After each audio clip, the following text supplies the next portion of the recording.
Hey kids, are you guys ready to feel some pain? Because today we have another Acerthorn video.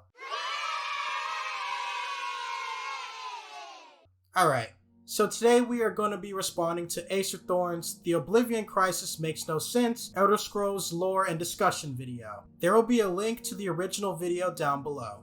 Before I start this video, I need to address something first. Apparently people have been harassing and doxing Acerthorn, and that's not okay, guys. Remember, my videos are for commentary purposes only. In no way is that an invitation to attack this guy's real life. Remember why we are here. To respond to fallacious arguments and set the record straight. I'll make it clear as day so nobody can misinterpret anything I say. Do not, under any circumstances, false flag, harass, or dox people I cover in a video. I do not support or condone that behavior, and I do not wish to be associated with those who do. Understand? Great. Let's go. Has anyone else noticed that the main quest line in the Elder Scrolls IV Oblivion makes no sense? The plot holes begin literally the minute you create your character. Yeah, literally that early on, and the plot holes are already starting to pile up. You create your character, and immediately, Vaelendreth starts throwing insults at you. Now, I don't have a problem with an inmate getting his laughs at your expense. I mean, you gotta entertain yourself in that prison somehow. The problem I have is, he acts as if he's just noticing you for the first time, which begs the question of exactly how long you've been in the cell. Considering that it's only going to be a few moments before the Emperor and his blades show up, it is rather convenient that you don't seem to even exist until you actually create your character.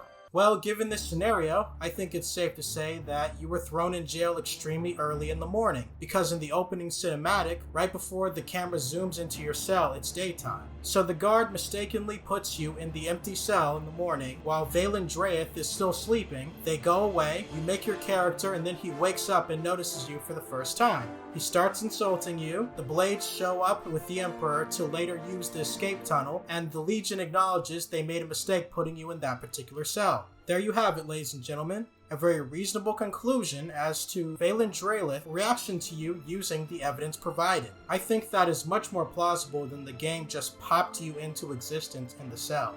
Now, if the question is, what was your crime to have you end up in the cell in the first place, I think that's up to the player to decide using your imagination, as most role-playing games allow. So anyway, it turns out that due to a mix-up at the Watch, you were placed in a cell that's supposed to remain empty so that it can be used as an emergency escape route. However, there's a twist in the tale. The Emperor realizes that you are literally the man of his dreams. You are the one from my dreams.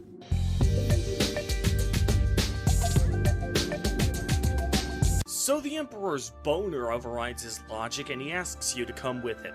Not really his boner per se. It's more like he saw you in one of his prophetic dreams and pardoned your crimes on the spot. So where else were you supposed to go after the Emperor just pardoned you? Seeing as they have the manpower at the time, he orders you to follow his group closely as long as you don't get in the way. You eventually reach a dead end and the Blades decide to leave you alone with the Emperor.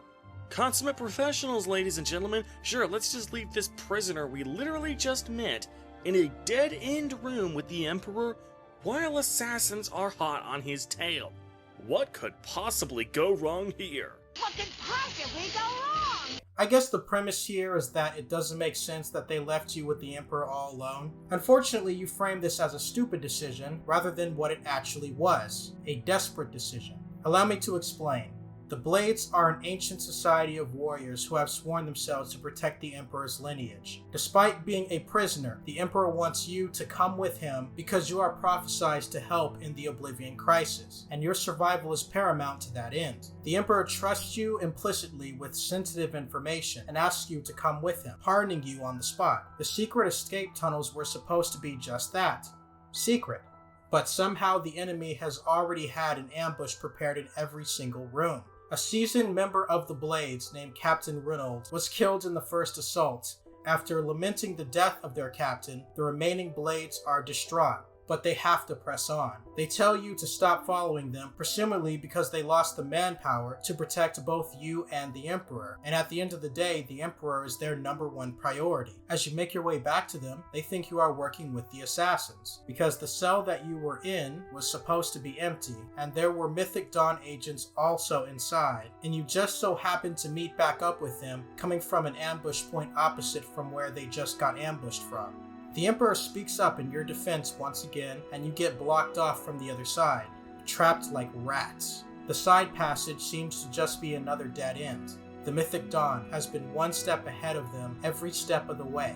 The ambushes in every room, every official member of the Emperor's bloodline has been slaughtered. After losing his beloved Captain Reynolds, as they hear other assassins closing in on their position, the remaining Blade members look to you, cornered and desperate, as the person that the Emperor trusts wholeheartedly, and tells you to stay with the Emperor and guard him with your life. This isn't an act of stupidity, it's an act of desperation. I hope I've made that clear. So just before he dies, he tells you that there is one last son who can inherit the throne. It turns out, 18 years ago, he cheated on his wife and had an illegitimate child, and now this illegitimate child is the true heir to the throne.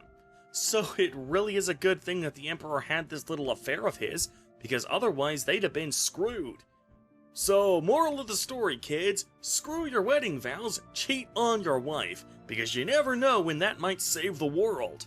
So as soon as he finished that conversation, an assassin shows up out of nowhere and kills the Emperor with a single strike. You're tasked with heading to Joffrey to deliver the amulet, but you actually have nothing other than what you managed to scrape together in the tutorial dungeon, which means that you don't even have a full set of rusty iron armor, let alone any weapons worth a damn. The Blades are the protectors of the Emperor. They are going to be constantly under attack by the assassins, so they are going to need all their equipment to survive, which is why they are sending you down in the sewers with the amulet, because an escaped prisoner is less likely to draw attention from assassins that just want the amulet. I highly doubt they carry an extra set of armor just in case a prisoner needs it. Hey Boris, instead of confiscating Captain Reynolds' sword, why not let me continue to hold on to it for a little while? You know, just in case the assassins attack me for the amulet on my way to Wayne Priory? My dude, it has 1 extra attack damage from her short sword. The Alkaviri katana has a very special significance to Captain Reynolds. She was a warrior, and they probably want the sword for burial or memorial reasons. A Blade's Akaviri katana is so sacred to a Blade that they will wield it long after they retire from being a Blade. She was their comrade in arms, and her fellow Blades want to take her blade after losing her, and you want to take that away from them, despite having weapons already, just for your own safety from rats and goblins. Again, the cult won't even be hunting you at this point, because they don't know that you have the Amulet of Kings. They think the Blades still have it, which is exactly why Boris sent you down in the sewers in the first place. Ah! Now, we'll eventually learn that the only reason the Amulet of Kings is important is because it keeps the dragon fires lit. And the dragon fires are important because they prevent Daedra from entering the realm of Mundus, except temporarily via a conjuration spell. However, the dragon fires cannot banish any Daedra who are already in the realm. So in the climax of the main quest, when Mehrunes Dagon has personally crossed dimensions, that means that lighting the dragon fires won't matter, since we can't kill Mehrunes Dagon because he's a Daedric prince, not just an ordinary Daedra. So that begs the question, why doesn't Dagon just invade right now? We will soon learn that the dragon fires are indeed out at this point in time, because even if we beeline over to Kvatch straight out of the tutorial dungeon, the Oblivion Gate is still there, and we hear from the captain of the guard that the gates have been opening and closing all night long. I don't know how to close this gate, but it must be possible, because the enemy closed the ones they opened during the initial attack. So clearly the dragon fires must already be out. So why doesn't Dagon just make his move right now? Because there would be no story otherwise. Using the whole "why doesn't the final boss show up early" criticism can be used for literally any story. Why didn't Thanos just show up at the beginning of every Avengers movie to beat everyone himself? Why didn't Alduin just kill you right away if he knew you were the Dragonborn, or just let you get your head chopped off? Why didn't Malak continue firing on Revan's ship after he was boarded by Bastila, finishing Revan off for good? You can do this with any narrative. Mehrush Dagon is the Daedric Prince of Destruction. All he wants to do is wreak havoc and destroy the lives of human beings. Maybe he's savoring all the damage he can do and all the destruction he can cause. I guess the problem here is we assume the gods of the Elder Scrolls to be exactly like us, as if they have the same motivations and logic, but that is far from the case. The gods are generally nefarious and lacking in any true logic or reason from our perspective. In fact, most of them just want to fuck with people because it is amusing to them. They have been around for thousands of years, but like I said, once the Daedric Prince of Destruction destroys everything, there's nothing left to destroy. So anyway, we head over to Wayne and Priory, and Joffrey is suddenly all accusatory with us. This cannot be. No one but the Emperor is permitted to handle the amulet. But then he asks us about the Emperor's death. Who are you? How did you get this? What do you know of the Emperor's death? Okay, first of all, how has word gotten to Joffrey so quickly?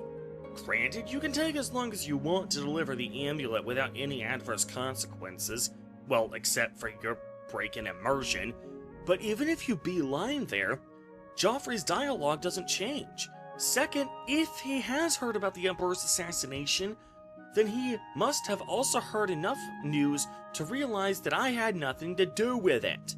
So, after you give Joffrey the rundown, and he believes you, then he says this line. Only the strange destiny of Uriel Septim could have brought you to me carrying the Amulet of Kings. Okay then, what the heck was with the accusatory crap a moment ago?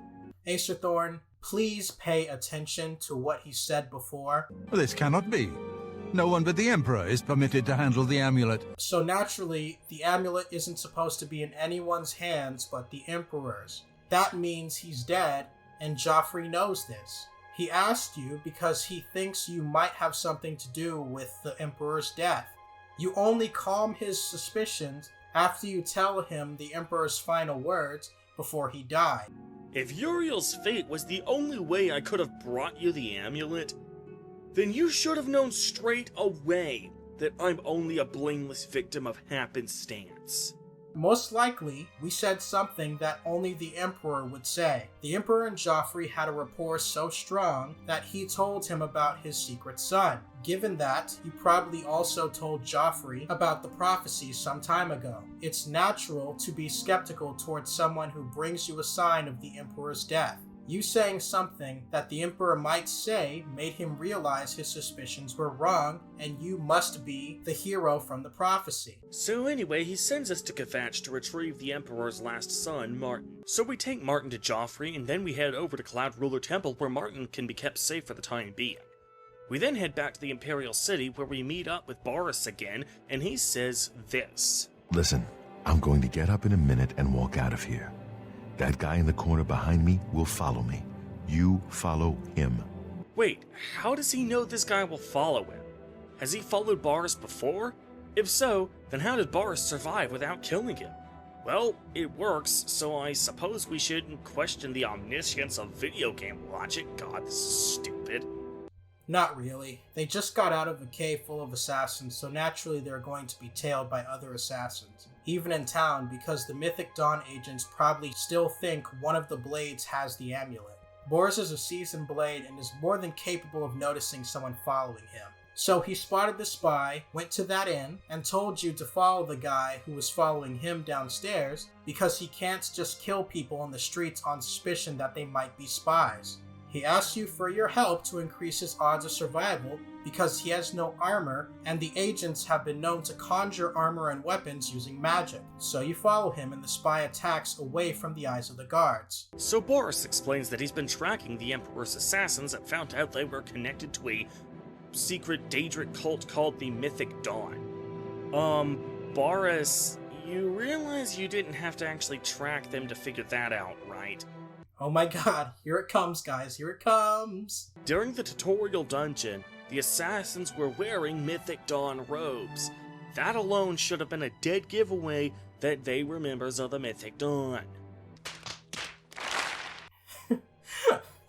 Okay, So you do realize that you are the player character, and NPCs can't observe items the same way you can in-game, right? Boris doesn't have the same omniscient forces telling you who these items belong to. The only reason you know these are Mythic Dawn robes is because you are the player character. Like, do you think that these robes have a tag on it that says, "Property of Samuel from the Mythic Dawn, dry clean only, please don't steal"? Now, I'll admit, Bethesda did this very sloppily. The item description should have said, "Cult robes," and that would have fixed this whole thing. But as it stands, this issue is more of an example of Bethesda messing up item descriptions, rather than bad storytelling. It was a simple mistake to make, but it was a mistake nonetheless. But one thing I'd like to know is, why do the Mythic Dawn even need to be secret in the first place? In gameplay, the reason they need to be secret is so we can have that mini quest arc dedicated to finding out where their headquarters was located. But in universe, why do they need to be secret? Aedra worship isn't illegal in Cyrodiil. The worshippers of all 15 other Daedric princes have their shrines out in the open, in the middle of nowhere, mind you, since Aedra worship makes them social outcasts, but still out in the open. Because social stratification aside, Aedra worship is not illegal in Cyrodiil. And before anyone posts a comment, no, it isn't simply because Mehrunes Dagon is so evil that it overrides the Empire's general tolerance for Daedra worship, because Boethia and Molag Bal are both just as evil as Dagon, and they are both worshipped freely in Cyrodiil as well. Another mortal come to do my bidding. I only wish suffering and death. You will bring me both. Now, once they assassinate the Emperor, then they become traitors to the Empire. And of course, they have to go into hiding then. But they've been in hiding for a long time before then, as evidenced by the fact that the 4 volumes of Minkar Cameron's Commentaries on the Mysterium Xarxes, which provide the clues to find the Shrine of Dagon, have been in circulation for quite some time before the events of the game. They only recently became traitors to the Empire. It's because they are practicing illegal rituals like sacrifices and necromancy. They have been secretly planning on killing the Emperor and his heirs for a very long time. Conspiracy against the Empire is a crime, so of course they are going to want to hide their actions. Also, this isn't really a plot hole per se, but it's still something I feel is worth mentioning. Why would you go to the trouble of making a quest where the goal is to find the cryptic clues and figure out where to go, if you're just going to have some lizard chick read the books off screen and do all the work for you to figure out where to go? From a gameplay perspective, doesn't that kind of defeat the purpose of having it be a quest where you have to find the clues? First of all, Tarmina is best girl in Oblivion, no contest. Secondly, she solves the mystery for you because Bethesda wanted a failsafe for people who couldn't be bothered or couldn't figure out the answer. And considering who I'm responding to, that was probably a good call. That's it then. How did you know? His story didn't add up. It's just a hunch, honestly. You didn't have any proof? It was the closest to proof that there was. Yeah, there wasn't really any definitive proof. God damn it, this wasn't supposed to be a guess. He might not have done a goddamn thing. Get out. I don't ever want to see you here again. You stay the hell away from me. So we head over to the Mythic Dawn Shrine, grab the actual Mysterium Xarxes, and make a clean getaway. We bring it back to Martin, and he uses it to determine the things we'll need in order to open a portal to Minkar Cameron's paradise.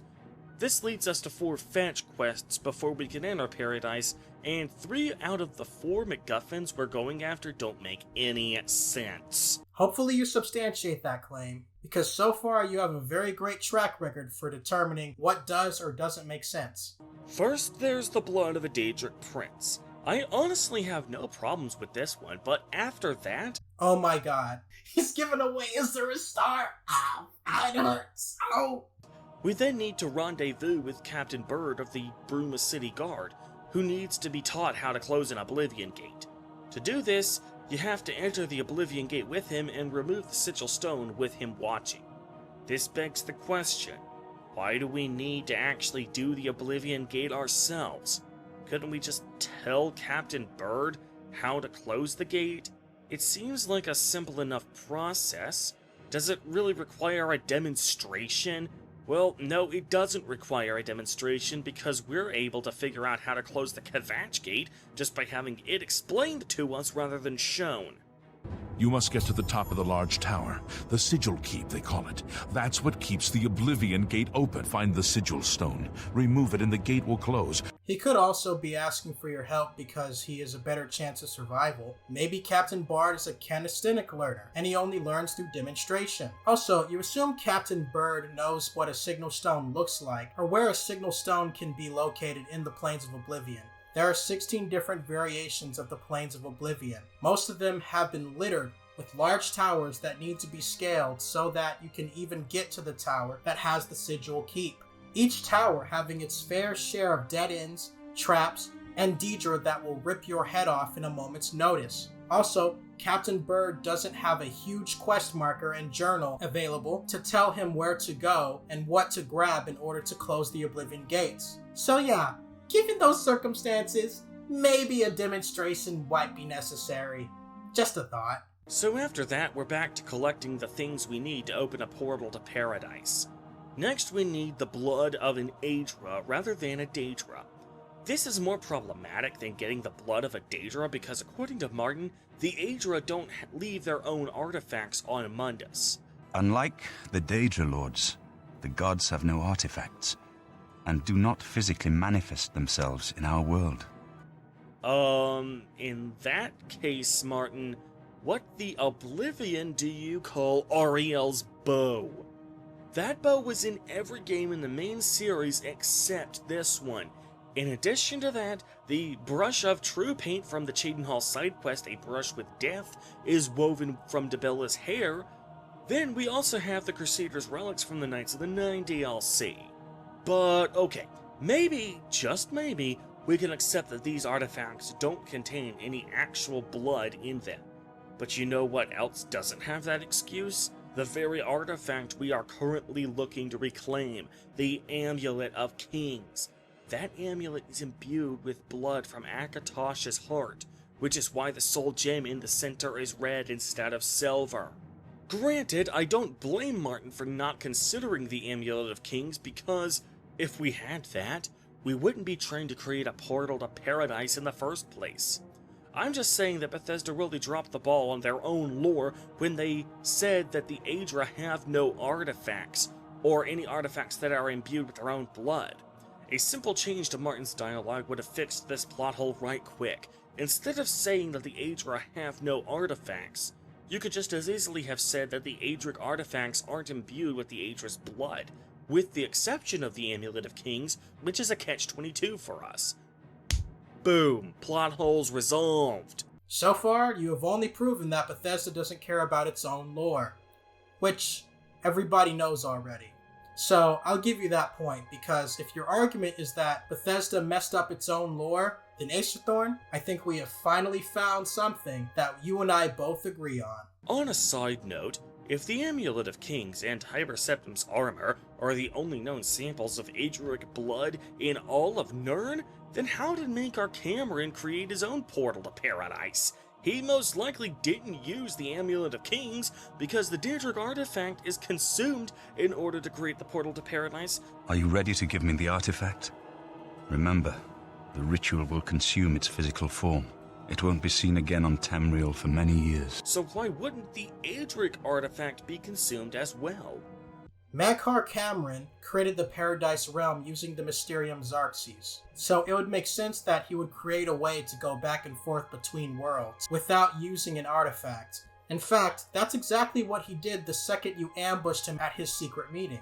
Have you also forgotten that the Daedric Prince of Destruction is helping him, or did you miss that part? The Divines are much more powerful than the Daedric Princes, kind of like a creator gods versus demigods sort of thing. So given that fact, I think it's safe to say that their artifacts are more powerful. In fact, they demonstrably are.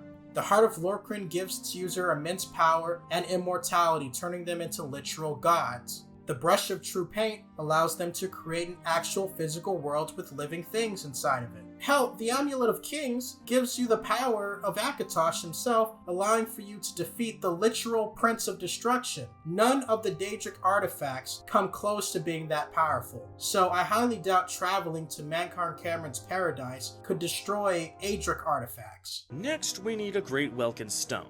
It turns out that there is only one in all of Cyrodiil, even though Cyrodiil was the home of the Aelids, because it turns out that these stones have been plundered over the years and sold off to various collectors and owners, none of whom actually live in Cyrodiil for some incredibly plot-convenient reason. So we are forced to go to the one Aelia dungeon that still has a Great Welkin Stone in it.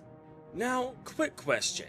If so many of the Great Welkin Stones have been looted over the centuries, then how come so many other of the Aeliad ruins remain almost entirely intact, with every single one of their non-respawning Varla stones and regular Welkin stones still on their pedestals? And no, this isn't gameplay over lore, because there's a rumor you can randomly pick up that confirms that this lack of plundering does indeed exist in universe. I've seen plenty of Aeliad ruins. You'd think they'd be picked clean after 2,000 years. But no, there's still great treasures there. You do realize there are literal abominations walking around in all of these ruins, right? Not to mention the traps and camped out bandits in some of them. Not everyone in Elder Scrolls Oblivion are adventurers like you. Not everyone is equipped to do the job properly, which is why you see Abakano, who is an Aeliad relics expert, pay marauders to clear out the ruins for him. You can find the bodies and bones of adventurers who have previously gone into these ruins only to meet their own demise. So given that, I can see why there are remaining treasures left. Hell, in the real world, there are even some pyramids we haven't fully searched yet. You even show footage of monsters you can find in your video, and you still ask yourself why the treasures still remain? Seriously? Now, you are using the Stay Level 1 exploit to play the game. Cheater. So, they are easy pickings for you, but as you gain in level, more and more dangerous beasts end up in these ruins. Last but not least, we need a Great Sigil Stone. To get that, we need a Great Gate to open.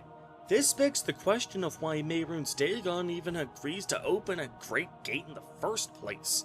Why not just open thousands of regular Oblivion gates and overwhelm the mortal world through sheer numbers? I mean, maybe the Great Gate is necessary in order to unleash the siege machine, although that's not made explicit.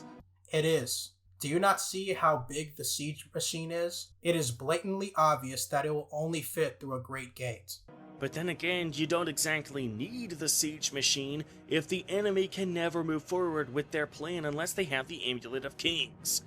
Mehrunes Dagon is immortal. He has, literally, all the time in the world to wear the mortal world down through attrition. But okay, let's assume that Dagon absolutely does need to use the siege machine for reasons we just aren't aware of. Even giving the enemy that one concession, that still begs the question. How does Martin know that this open plain just outside of Bruma is the place where the Great Gate is going to be opened? The only conditions that we know of that are necessary for a Great Gate to open are that two regular gates have to be opened next to each other. It sure is convenient that the Great Gate opens just a few miles away from Cloud Ruler Temple, so the heroes are in the best possible position to actually stop them. It would suck if Dagon decided to open the two regular gates and Great Gate somewhere out in the middle of bumfuck nowhere, miles away from civilization, and by the time the heroes figured out where the Great Gate was, it would already be too late since the siege machine would already be all the way out of the Great Gate. The fact that Oblivion gates usually only appear in the middle of nowhere and never inside the city walls is already a commonly cited problem with this questline. At least if Dagon did this, he would be taking that already stupid thing and using it to gain a tactical advantage. Bruma is on top of a mountain, and so is Cloud Ruler Temple. It is much more difficult to deploy troops through a slanted portal. that could cause the Daedra to fall downhill, leaving them in a much weaker position. Given that, it makes sense to spawn these Oblivion gates on leveled ground at the base of the mountain so that they can deploy troops properly to Bruma. The siege machine is going to be needed to break down the walls of the city. Have you forgotten why the siege machine is needed? Because they are trying to kill Martin, but he is fighting with his people. Because Cloud Ruler Temple has a special significance that if lost would be problematic for new emperors to come. So naturally, Martin wants to defend it. If they just popped the siege machine out of nowhere, they could just run away from it and the siege machine wouldn't be able to catch them. I mean, just look how slow it is. Plus, if they did that, the player character would potentially have more time to stop it. Because if one person somehow spots the Great Gate, their element of surprise is gone. Besides, something tells me the Daedric Prince of Destruction, who later in the game shows up himself as a giant monster, isn't really much for subtlety. So we finally enter Cameron's paradise. It turns out that the only way to Cameron's throne room is through what is known as the Forbidden Grotto. The only way into the grotto is if you're wearing the Bands of the Chosen, but of course, the Bands of the Chosen have two caveats to them. You can never exit the Forbidden Grotto with them on, and you can never take the bands off. So once you enter the Forbidden Grotto, you're stuck there for eternity. In that case, why not just make it completely impossible to ever reach Cameron's throne? He already did, because the only way for you to get to him is by wearing something that is given to people who are chosen, and you can't take them off or leave the grotto, so he already made it impossible to get to him. The only reason we're able to bypass these seemingly impossible set of restrictions is because some random person decided to turn good and help us out. Gee, isn't that plot convenient? Because Mankar Cameron's paradise is a literal hell. The inhabitants are constantly being tortured and killed over and over again by Daedra, and they can never leave or die. They are eternally suffering for following him, and they are sick of suffering. But now you show up, the same person who has closed the Great Gate and stops the siege machine. You are their only way out of this mess. And Eldramill recognizes that, and helps you get to Mankar Cameron to help end their suffering. So why not just close all the loopholes anyway? Wait a minute, but didn't you just say? Why not just make it completely impossible to ever reach Cameron's throne? So, first you complained that it's not impossible to get to Mankar Cameron, then you complained that the restrictions made it impossible to get to him existed at all? Oh my god! I can't deal with it! I am literally dying! So when we eventually make it to Cameron's throne room, his children are constantly coming back to life no matter how many times we try to kill them. So if the laws of physics in this realm are whatever Cameron wants them to be, why doesn't he just make himself invincible in this realm? Or give himself the ability to kill us with one hit? Or something? He can't come back to life due to the laws of his own realm. He himself created the realm. He is not natural God. The rules of the world do not apply to him, just the inhabitants in the world. And that makes sense, because if they did, he wouldn't be able to go into Cyrodiil and gather followers. His life is the magical force keeping this realm together, so of course he is above those rules. Plus, the game would be unbeatable if you had it that way. This fight is generally much harder, but you are using the level 1 exploit, so you wouldn't even know what he does. So we kill Cameron, and then Paradise ceases to exist. We're deposited back out into Tamriel, in Cloud Ruler Temple. Gee, it sure is a good thing that we're deposited back where we previously were instead of planted some random place in Apocrypha.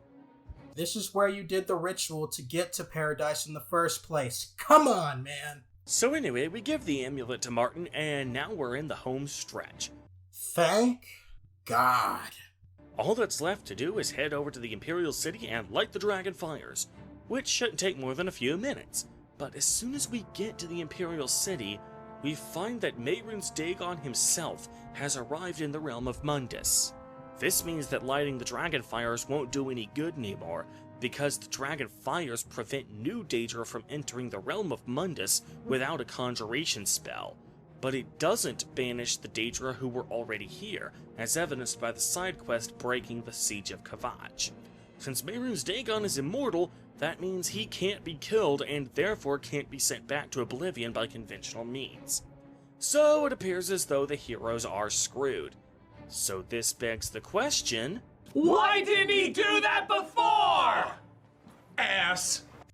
Because, Acerthorn, you just got the Amulet of Kings back from Mankar Cameron, so he showed up so you wouldn't be able to stop him from coming back. It was a last resort because you and your little suicide squad have been foiling his plans non-stop. He felt that Mankar Cameron and his lackeys were more than enough to stop you, and he was wrong.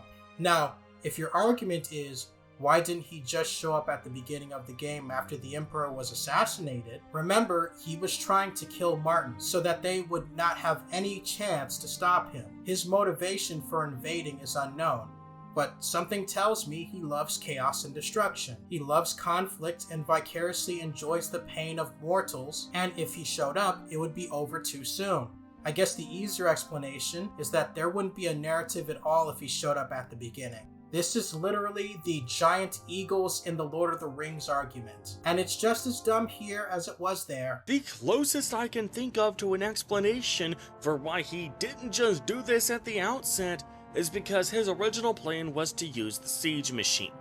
When that plan failed, then and only then did he fall back on his plan B of personally getting involved. But even then, that siege machine plan was pretty convoluted. This plan seems much more straightforward and simple. Why couldn't this have just been his original plan all along? The same reason Thanos didn't initially get involved in the MCU. It's because he didn't feel like he needed to get involved. Throughout the entire first act of the game, the Aedra and the Mythic Dawn have been one step ahead of the Blades. But only when you get directly involved do they start to take losses, and Oblivion gates get shut down. That also explains why the Mythic Dawn were getting so bold after they took the Amulet of Kings, because they were winning and they got overconfident. Only when you started making a comeback and Mankar Cameron was killed, only then he acknowledged that you were an actual threat to his plan. And so naturally he showed up himself. We're almost done, but I still have one final plot hole to point out. Martin says there is one hope for their survival, and that he must make it to the Temple of the One in order for it to work. Once he's there, he shatters the Amulet of Kings and becomes Akatosh himself. So if he had to be inside the Temple of the One in order for this transformation to happen, why did Mehrunes Dagon launch his attack right outside the Temple of the One?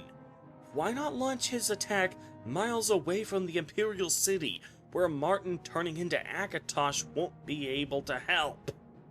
He is literally right there next to the Temple of the One. Also, here's kind of a non-story explanation as well.